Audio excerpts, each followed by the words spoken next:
Kisah Para Rasul 11 ayat 27 sampai 28. Pada waktu itu datanglah beberapa nabi dari Yerusalem ke Antiokhia. Seorang dari mereka yang bernama Agabus bangkit, dan oleh kuasa roh ia mengatakan bahwa seluruh dunia akan ditimpa bahaya kelaparan yang besar.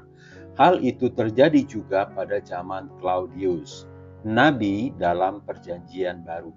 Saudara-saudara, dalam bacaan Kisah pasal 11 ayat 27 sampai 28 dikatakan ada beberapa nabi datang ke Antiokhia. Namun di antara beberapa nabi itu oleh kuasa roh mengatakan bahwa akan ada bahaya kelaparan yang besar. Setelah mendengar hal itu, maka murid-murid mulai mengumpulkan sumbangan untuk membantu jemaat yang ada di Yudea. Saudara-saudara, ada hal yang perlu kita pelajari dari firman Tuhan yang kita baca tadi. Dalam teks yang kita baca ada beberapa nabi ayat 27. Seorang dari mereka bernama Agabus ayat 28. Dan masih banyak lagi yang disebut nabi dalam Perjanjian Baru. Bacalah di dalam Lukas 2 ayat 36, Kisah 15 ayat 32, dan Kisah pasal 21. Alkitab menulis masih ada nabi pada zaman Yesus dan rasul-rasul. Saudara-saudara, secara singkat saya ingin membahas tentang nabi-nabi ini.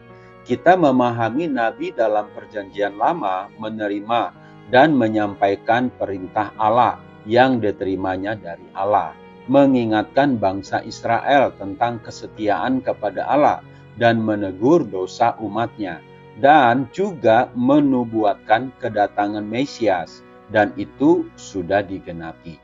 Sedangkan nabi di dalam Perjanjian Baru berdasarkan Efesus pasal 4 ayat 11 sampai 16 sebagai karunia Roh Kudus untuk memperlengkapi orang-orang kudus bagi pekerjaan pelayanan, bagi pembangunan tubuh Kristus, sampai kita semua telah mencapai kesatuan iman dan pengetahuan yang benar tentang anak Allah, kedewasaan penuh, dan tingkat pertumbuhan yang sesuai dengan kepenuhan Kristus.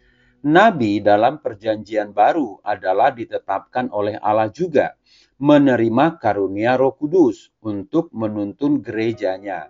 Di dalam gerejanya ada beberapa karunia pelayanan. Misalnya 1 Korintus 12 ayat 28 sampai 30 ada beberapa karunia, yaitu karunia sebagai rasul, sebagai nabi, sebagai pengajar, dan berbagai karunia roh lainnya. Namun saudara-saudara, kita harus hati-hati. Sekarang banyak yang mengaku nabi dan mengaku rasul. Kita harus menghargai setiap karunia.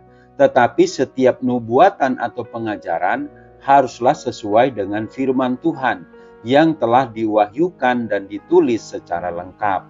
Dan setiap nubuat atau pernyataan yang mengatasnamakan Tuhan pastilah terjadi.